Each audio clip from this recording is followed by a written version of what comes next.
Good afternoon, everyone. I believe we already be in live streams. Thank you very much for UNCTAD for arranging this session. And I think we can begin with the introduction.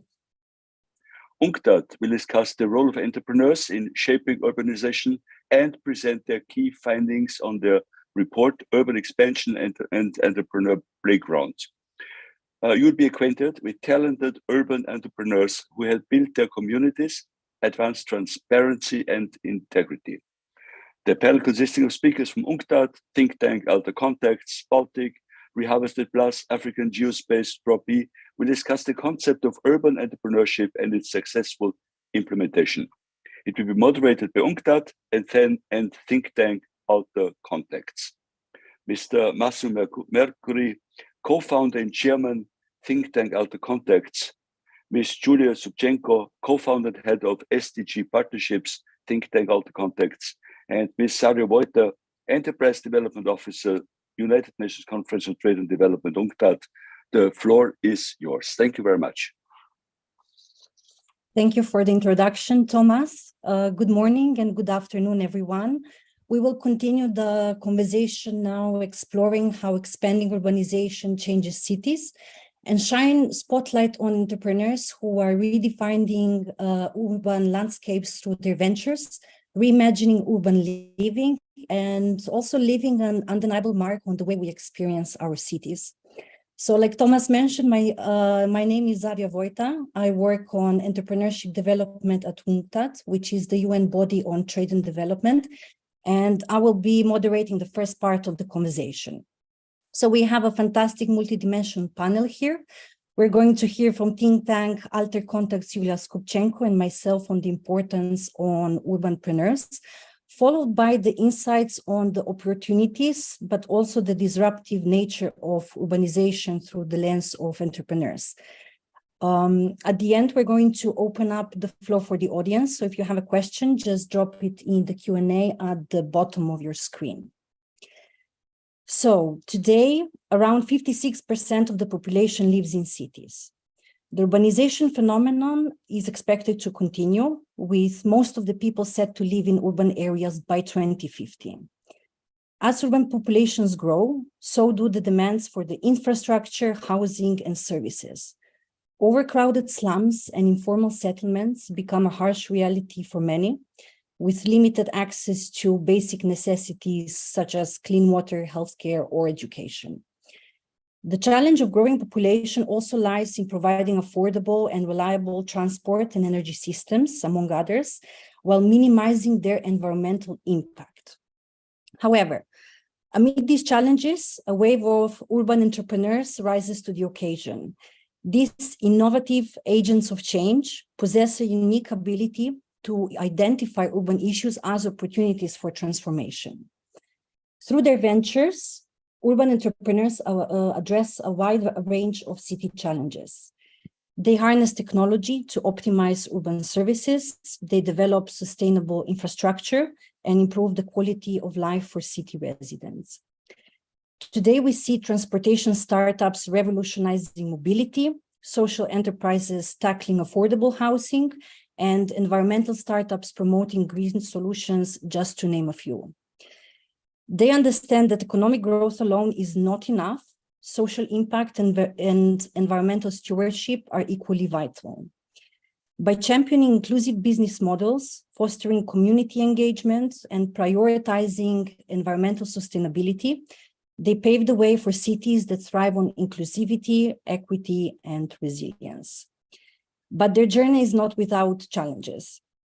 Urban entrepreneurs face numerous obstacles, such as limited resources, regulatory complexities, and also social and cultural barriers. The United Nations recognizes the importance of transformative power of urban entrepreneurs through its resolution on entrepreneurship for sustainable development of 2022, in which it highlights the significance of urbanization in fostering entrepreneurship within cities and acknowledges the vital role that small businesses play in addressing social challenges. It is key that local municipalities have a long-term entrepreneurship strategy in place that allows urban entrepreneurs to successfully project their businesses into the future and be able to invest in innovation. This with proper talent management, the exchange of best practices, mentorship programs, and access to capital through collaborative multi-stakeholder ecosystems will help nurture ventures and scale their impact. And now I'll give the floor to Julia from AlterContacts.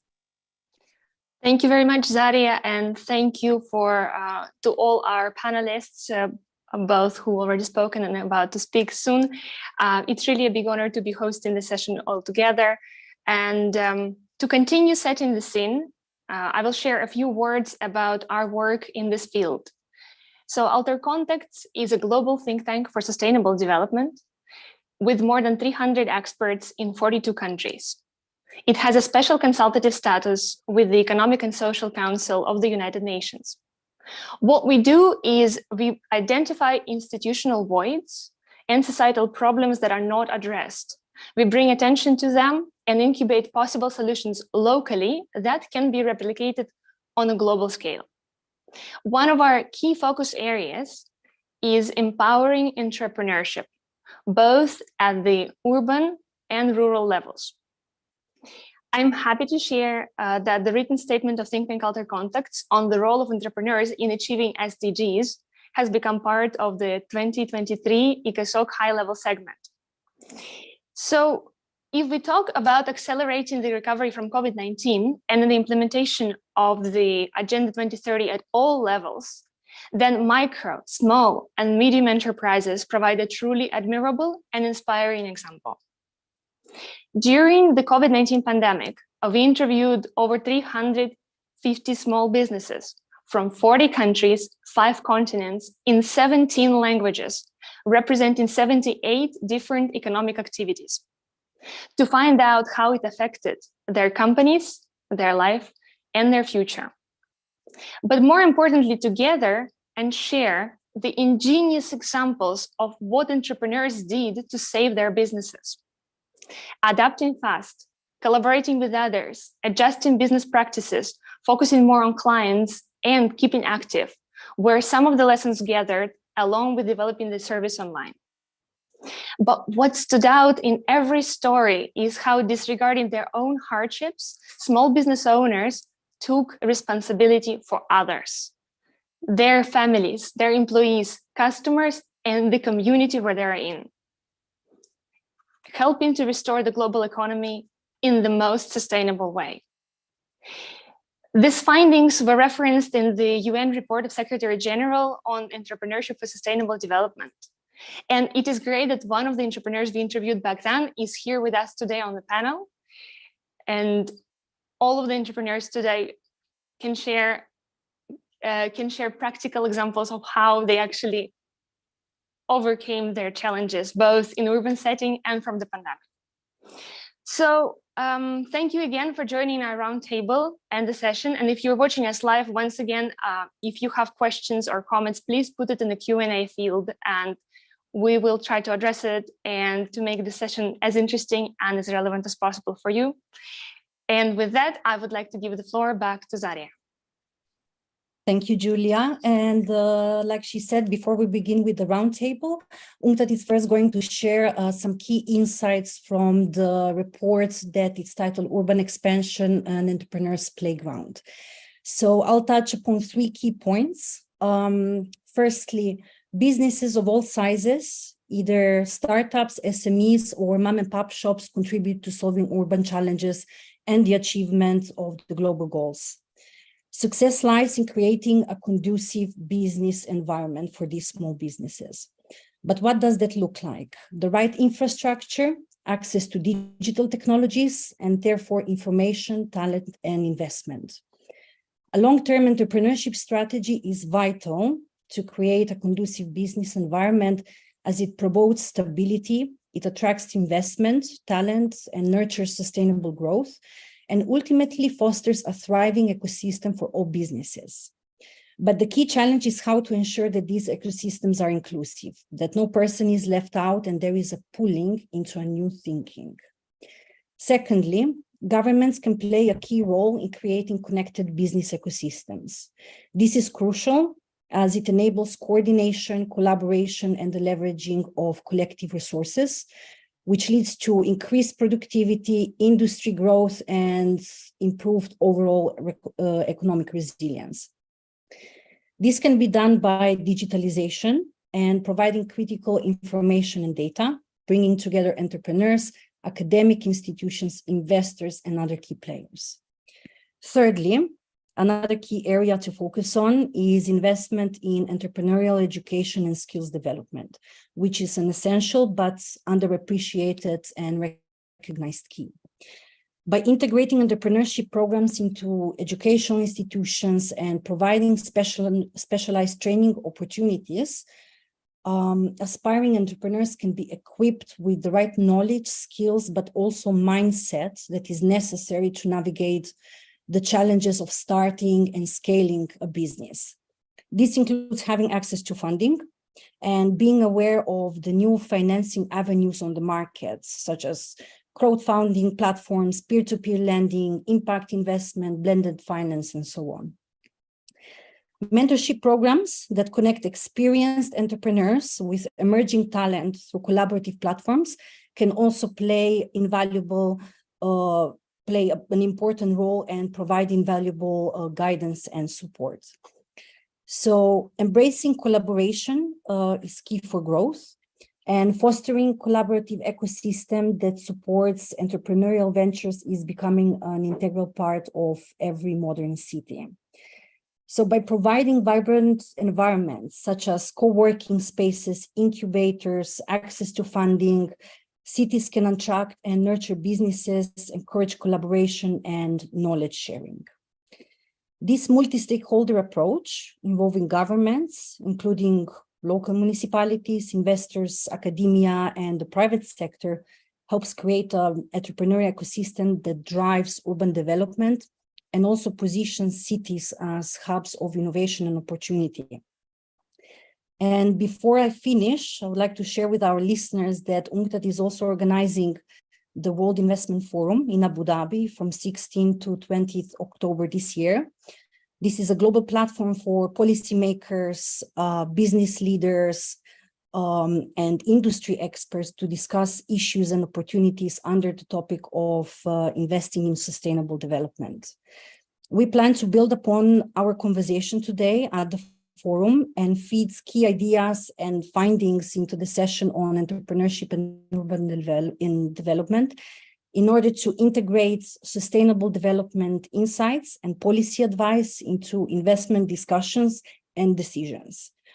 This will be to inform and shape investment strategy at global, local, and national levels and promote sustainable investment practices that align with the global goals. And now Massimo from AlterContacts will take over from here. And I invite you all to take part in the roundtable discussion with 4 entrepreneurs who are changing the urban game. Thank you, Zaria, for the highlights on this report. I would like to invite everybody to read it. By the way, it's online. It's extremely insightful, and it has fantastic references to real cases. Very insightful indeed. As previously mentioned, feel free to write your questions or comments in the Q&A section of the Zoom meeting. And now, without further ado, we start the conversation with Richard Comlan-Foley from Lomé in Togo. He is the founder of the African Geospace. He's using satellite data to understand down-to-earth problems. So, good afternoon, Richard. Please tell us, which urban issues did you identify in Togo, and how is your business addressing them? Okay, good afternoon, everyone. Thank you, Massimo, for the question. I would like to start by saying that yesterday in Lomé, there was a huge rain. And one strange thing was that the roads and the areas which are not usually flooded when it's rain were all under the flows yesterday. So this means that Togo faces many challenges related to urban planning and infrastructure development, including inadequate transportation systems, limited access to basic services such as water or sanitation, but also poor planned urban expansion. So how do we solve or contributing with solution to those issues? To address them, we use satellite data to assist in urban planning and infrastructure development. By analyzing those data, we provide insight into optimal locations, for example, for infrastructure development or infrastructure projects, transportation networks, distribution of essential services, to name a few of the services that we support. And by doing that, we enable more efficient and sustainable cities. Furthermore, during the COVID-19 pandemic, for example, we supported the government and had the privilege to contribute to the national COVID-19 response plan. We use GIS, but also the pandemic-related data to design a dynamic dashboard to track the evolution of the pandemic. And decision makers were able to use the platform to plan action, but also citizens to understand the ongoing effects of the pandemic. So I can say those are a few of things we are doing to provide solution at the city level. Thank you. Honorable, thank you very much. Quite impressive, yeah, to have the real time and having the big picture. I see there's a hand raised. We're gonna keep it, please, for the Q&A part, because first we do the first round of the first question to each one. Let's move to another time zone. We have Lenise NG from Kuala Lumpur in Malaysia, who is the founder of Dropi, as a business-to-business e-commerce platform that supports business trade across the Southeast Asia region. So good evening for you, Lenise. Please tell us in brief about Dropi and its solution on how your business is addressing Southeast Asia's urban expansion. Yeah. Hi, everyone. Thanks, Massimo. And really, really excited to be here among such amazing speakers and individuals. So in short, Dropi, we are an online wholesale platform that we provide digital tools and a marketplace for businesses across Southeast Asia to buy and sell in bulk easily. So we're currently operating across the region within 3 countries, so Malaysia, Indonesia, and Singapore. And today, there are approximately 70 million micro and small businesses across Southeast Asia, and majority of them are currently residing in 2nd and 3rd tier cities. Also, just basing off on a United Nations Economic and Social Commission report, half of Asia Pacific's urban population currently reside in these areas. So it just basically means that Tier 2 cities and below will account for a huge share of urban growth in this region's developing economies. So what we're currently doing as a platform is that we've currently facilitated more than 200,000 businesses in this region to trade amongst each other and go beyond borderless. And our goal is to hopefully enable these businesses to trade in a cheaper and effective manner in hopes that this would generate more income and revenue to its respective local economies. Wow. Every time I hear one of the news stories from each entrepreneur, I'm always like, jaw dropped. Let's move fast from the Asia Pacific now to the Middle East, and then we might get back to you as well. With Hala Al-Namani. And Hala is in Beirut, Lebanon. She's the co-founder of Paltic, a social enterprise that is turning plastic waste into new products. So tell us, Hala, what urban conditions prompted you to start this business? And how is your business addressing the issues? Thank you, Massimo. It's a pleasure to be with all of you today. So Peltic's journey actually started in Africa, where we did a 3-month program in the year of 2019, and we got inspired by how they deal with waste. So what they do is that they turn their plastic waste into eco bricks, which they use for benches and households within the cities and villages. And as the world produces more than 380 million tons of plastic waste every year, and recycling rates are still very low in our countries, we decided to take on a challenge and make an impact through finding long-term and innovative solutions for plastic waste. Lebanon is one of the many countries that's been facing waste problems since the year 2015. And that's where we wanted to find a solution to not only contribute to the environment, but also promote sustainable building materials and cities.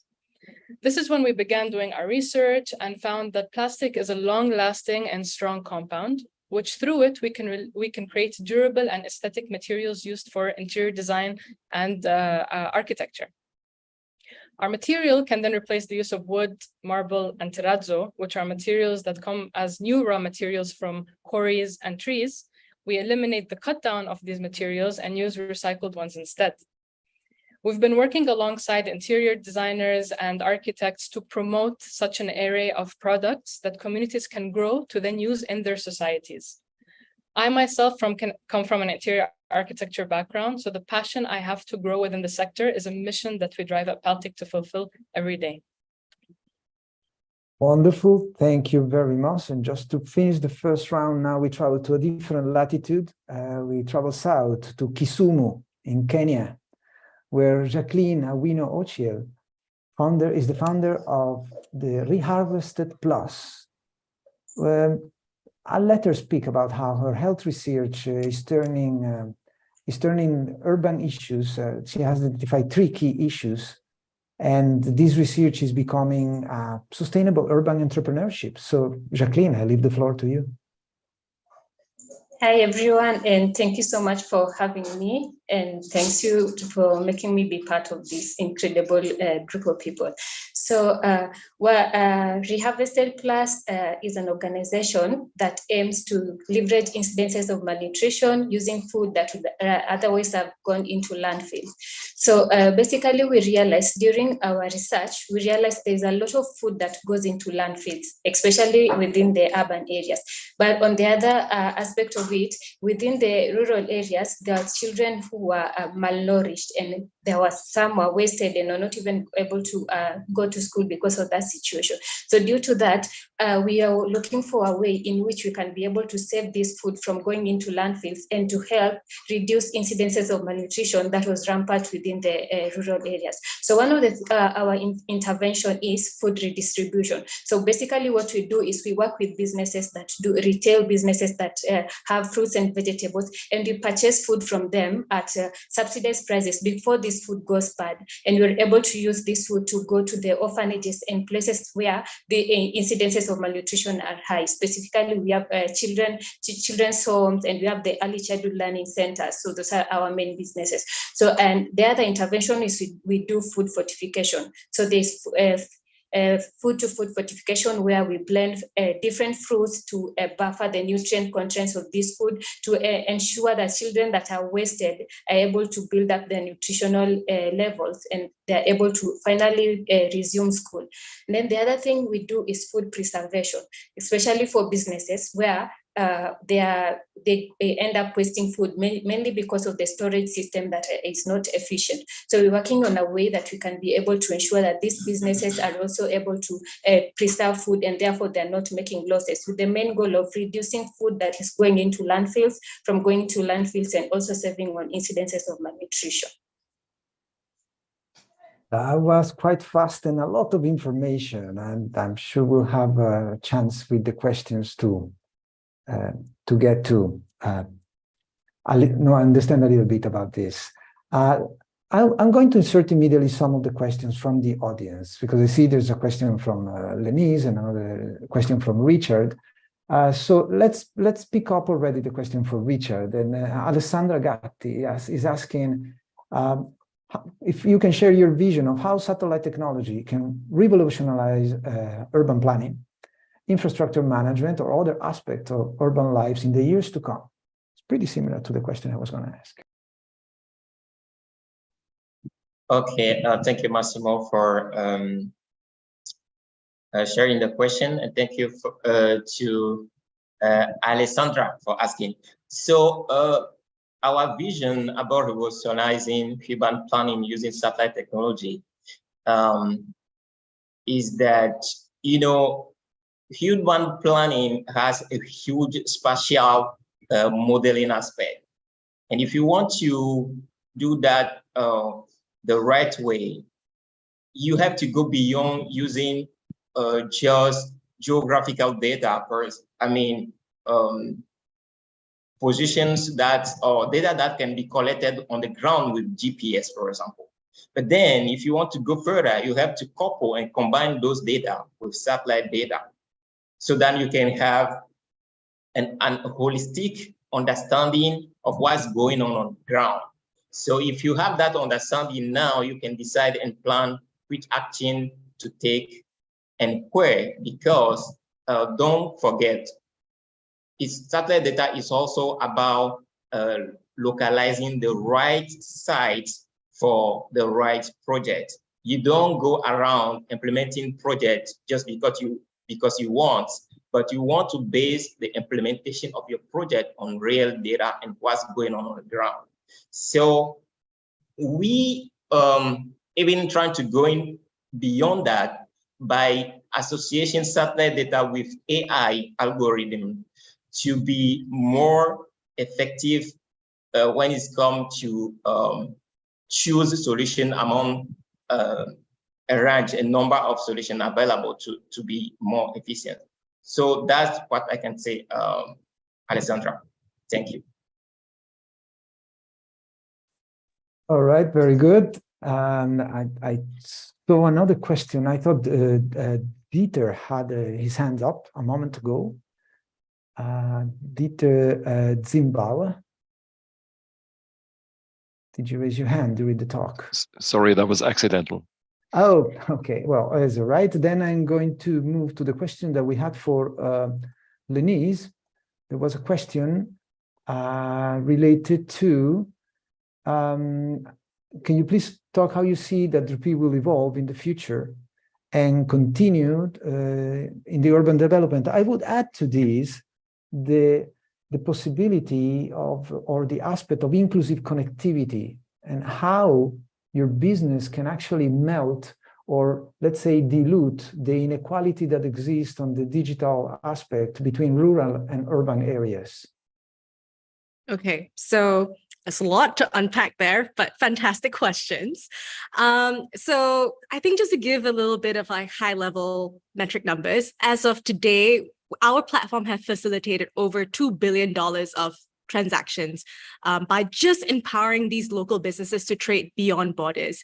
So in the past, a lot of these local businesses are able to just buy and sell within the regions or the communities that they operate, but just by listing their products online, now they're able to actually transact just beyond borders, not only within their cities, it could be intercities, cross states, and even international as well, in a very cheap and efficient manner.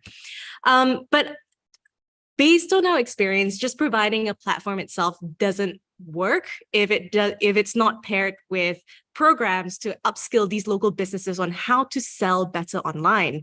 So we actually work together with various local governments and business communities to host multiple training programs on how do you improve your digital marketing skills, how do you actually list your products online, and all these little nuances that help them have more visibility and essentially assist them to sell more across different parts of the region.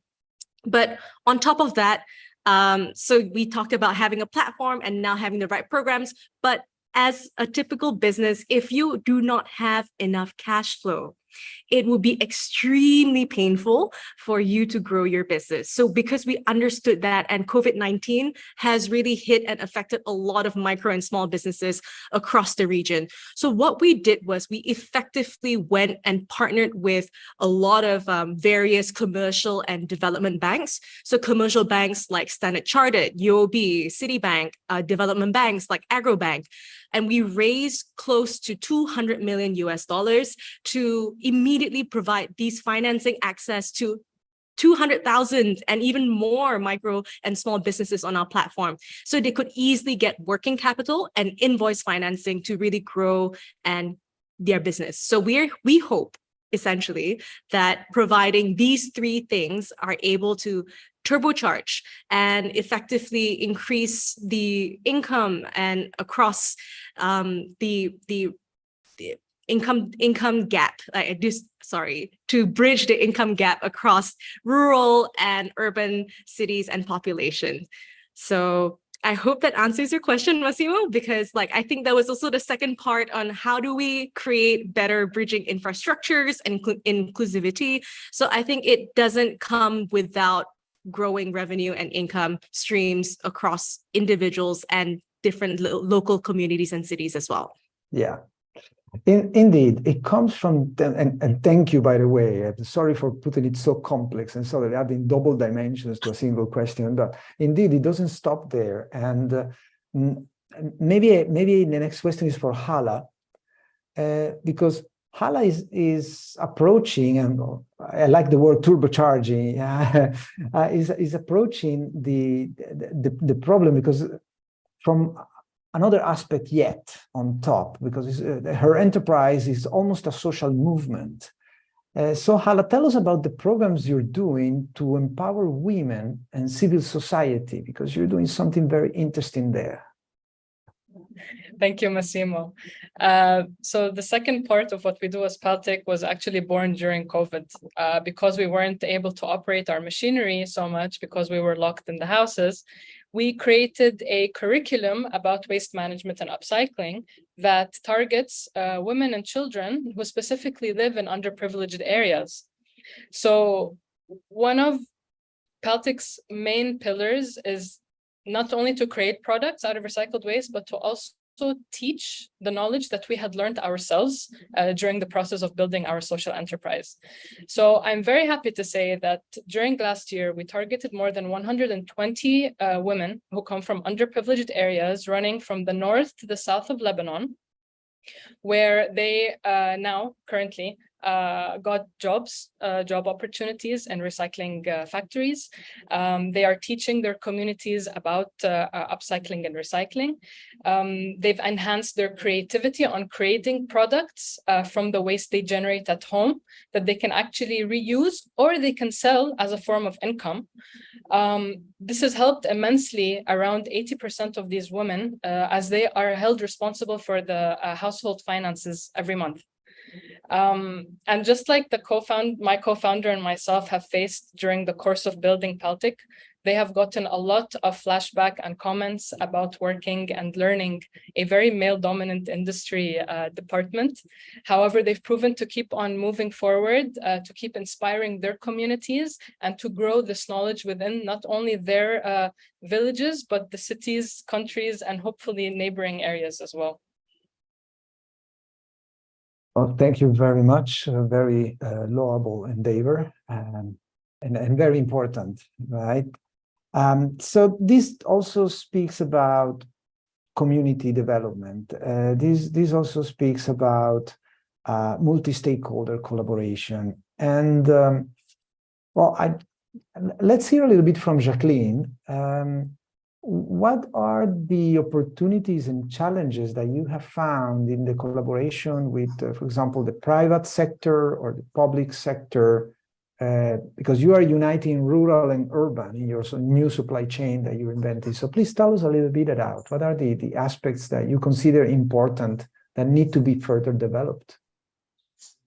Okay, thank you so much, Massimo. So some of the challenges that we have realized so far has to be in the part of collaboration, because we have to deal with the businesses that some have complex supply chain and they have a lot of management issues. So we have to be able to come into agreement with the these businesses. It's usually a long, tedious process with so many meetings. Sometimes you have to travel to the head offices to be able to strike an agreement with them. Other instances, we have to like go through so many back and forth calls to be successful with them signing an agreement with us. So though it's tedious and all, but we have been successful in some and some are not quite successful. Another challenge that we are going through is because you're connecting the urban and the rural side, it has to do with transportation and also being that you are transporting food. So there's a lot of challenges to be able to help make this food reach to the places that they need to be within the required time. And also the way the orphanages are distributed, it's not like in one place. So we currently use motorbikes because that is the most efficient way to go about it. But we're looking for like something that will be more sustainable and efficient, even as we grow our database to reach out to more other organizations. Quite a busy business, right? And quite complex. And talking about complexities, and I see another comment from Alessandra Gatti, which boils to another point that indeed we wanted to touch. And well, I'm going back to Richard, because having data and having information, also as we heard from the very first presenter, from the very first subject matter expert of the part of the session from YACA, having data at that high level gives you the power to influence both the private and the public sectors. So what kind of resistance or obstacles have you found? Yeah, thank you, Massimo. So the obstacles that we face are mainly at two levels. And the first one being the fact that when we started this company, we were at that time the very first space company in the country. So when we're talking about things like space exploration, satellite technology, people will ask back questions like, why are you talking about those high-level technology stuffs while people have simple issues to solve, like hunger, like the pandemic or such stuff? And we were like, oh, okay, maybe they don't understand the real importance or the real value added, the added value of what we're doing. So one strategy we put in place was to collaborate with NASA through a grant from the United States Department. So we bring colleagues from NASA to Togo to train public, private, and academia on how to leverage satellite data, for example, to monitor agriculture, to monitor forests, and even to deal with water-related issues. I just talked about the flood that we have in Lomé yesterday, for example. And so when we bring those stakeholders, and beginning from that time, there was this openness. We have more stakeholders engaging with us from the UN system, from governments, from even private businesses. So I think it's important to let them know the added value of what we are doing. We are not just talking about space, but those space-based solutions are valuable for the issues like to solve issues like hunger, like natural disasters. So the second one being related to digital infrastructures. This is not direct resistance from the ground, but when you want to process high quality satellite data, you have to have the right infrastructure in place. So we don't have data at the right data centers in Togo, for example, to host data, stuff like that. So we turn to global providers like Google, which provide a very interesting platform for us to develop and scale our product and services. So I can say that those one are the two challenges, the main one we face, and how we solve them. Thank you. Yeah, it was also a difficult question to answer because it's a lot of stuff, right? In such a short time, I had the feeling that each one of you actually could give a complete hour session for a complete interview. I wonder if there are questions also from the other presenters or the other panelists or someone else. I saw a couple of them passed today. Okay, Hamish Goldie. Okay, so please ask the question. Well, one quick question. It's for Richard and for Hala. As an engineer, I'm very well aware of the link between plastic waste and flooding. Because if the plastic waste is left unmanaged, it results in flooding. So Richard, have you looked at analyzing that to see the correlation? Because that could lead to a policy change in terms of the use of that management of the waste.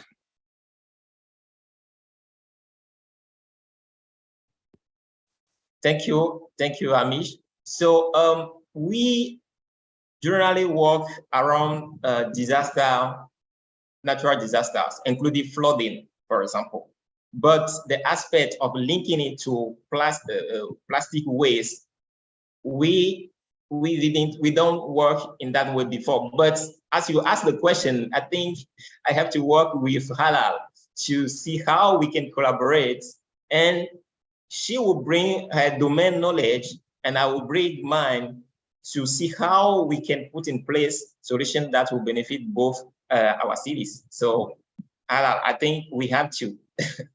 Yeah, and indeed, one of the goals is precisely partnership. So Hala, what do you think?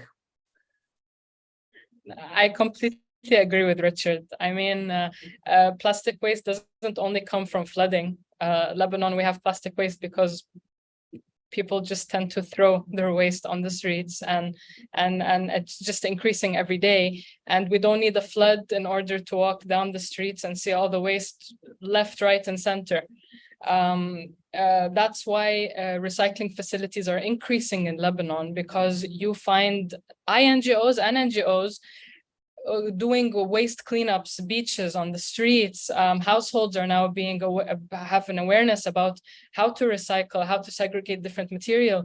So it's not just about having a flood in order to solve this problem. It should definitely start from our houses, and then startups and companies such as yourself and myself working hand in hand to solve this problem. So no, I definitely agree that this would be a perfect partnership.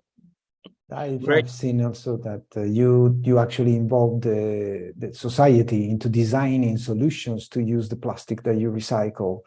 While in other value chain or supply chains that we are building, like for example, where Jacqueline is applying, and but she's building a complete new food supply chain. It is a lot about having the right stakeholders accepting the participation, for example, and convincing. Jacqueline, could you tell us something about some part of one of the successes that you remember well, and or something that made you proud of the last time? Because I know you had to pivot quite a lot to solve the multiple problems. Yes, so one of our successful moments that is outstanding be the success stories that we get, especially from the children that we handle. So most of these orphanages, when we go there, we get children that are wasted, their malnutrition status is so bad, wasted, and they're not even able to go to school. So we work with them through this process, and they're able, so when we go back, their caretaker tells you that now this one is able to go to school. And even the caretaker is telling me so well that most people come to visit them during festive season and bring them candies and all this junk food, but then they really appreciate the fact that we give them vegetables, things that they really need. We give them fruits, things that is what they need, and we bring them. It's not like we bring them for an occasion to celebrate like a festive season, but we're making it something that is efficient for them. So that is a success story that make us to be able to keep pushing to ensure that this is something that is actualized, and we make it as sustainable as possible. And also on the other aspect of it, the businesses that you work with, most of them being women, some of them will tell you that right now with you coming in, we are able to make better profits because like we throw less food. Like less of our food goes into like, so we are able to maximize on profits because most of these price costs increase because of the big supply chain wanting to make more profits. So there's a lot of inflation in prices and stuff. So these are some of the things that were affecting them. And with us coming in, they're able to admit that they're seeing changes. So that is what is pushing us and makes us going as an organization. Thank you, Massimo. Wonderful, wonderful. You're creating really a radical change there because you are not only saving value for several stakeholders, but creating new. Now, I would like to open to a little bit more wider audience, the Q&A, because we had some questions also for the initial presenters and in general for the panelists. The floor is open. If anybody has a question, please come forward.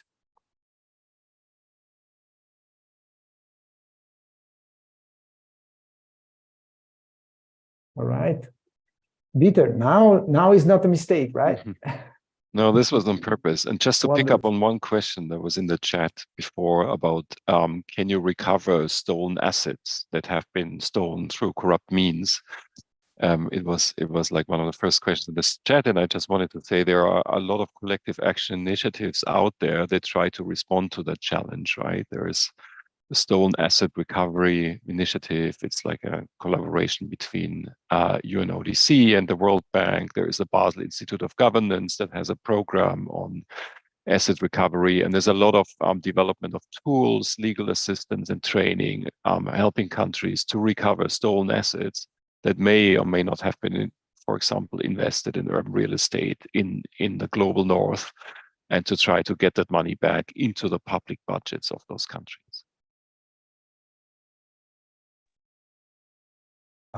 The global north, yeah, we have the global north and the global south. I've seen quite a bit coming back and forth in different places where we have representatives from the north and the south. Does anybody want to add on this topic and how the dynamics are happening now? I guess probably Lenise has some info about the global, how the global south is developing further, because you're really a catalyst now for the economy in Southeast Asia. Could you repeat the question? So how do you see in your specific case, which is e-commerce, yeah, as a catalyst for the socioeconomic development in Southeast Asia? So as mentioned a little bit, I touched on a little bit just now, majority of the cities across this region are still considered as the second and third tier cities. And in terms of urban population living, at least 51% of the total populations are living within these areas, which means in turn that there is a lot more room to expand and grow by enhancing more economic value and income within these areas. So using digital tools, plugging these businesses online, not only just relying on offline channels, will turbocharge their business into actually propelling them to actually gain more revenue and speed up its growth in economical value within their communities. All right, great. And well, let's go back into the zoom out, because I see there keep coming some questions for Richard. I don't know, Richard, if you're following the Q&A thread. There's a couple of questions there at the end for you.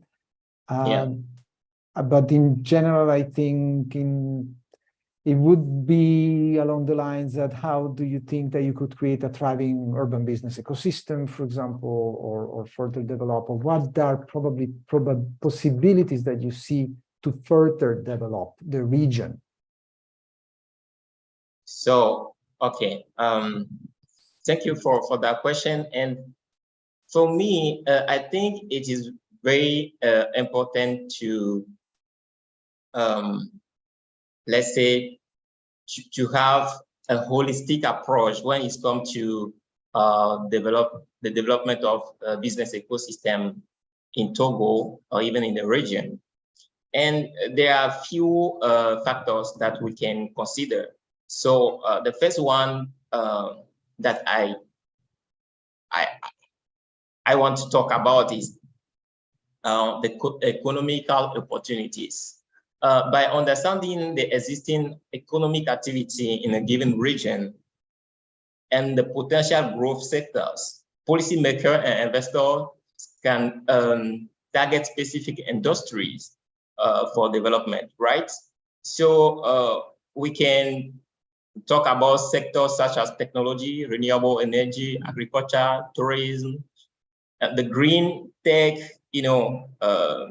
and climate-friendly business sectors. This also means that we have to adopt or to try to disrupt the urban business to adopt a more data-driven approach, which is called city as service, where data and technology are the center of the solution that are provided to the citizens. But also cities as service approach help collaboration between policymakers, governments, businesses, but also the residents. So the second consideration is about infrastructure development. It's important to assess the existing infrastructure and identifying the gap that exists. So that will help, for example, like I said before, if you want to implement a project, where do I implement the project? How do I select the site, the right site for my project?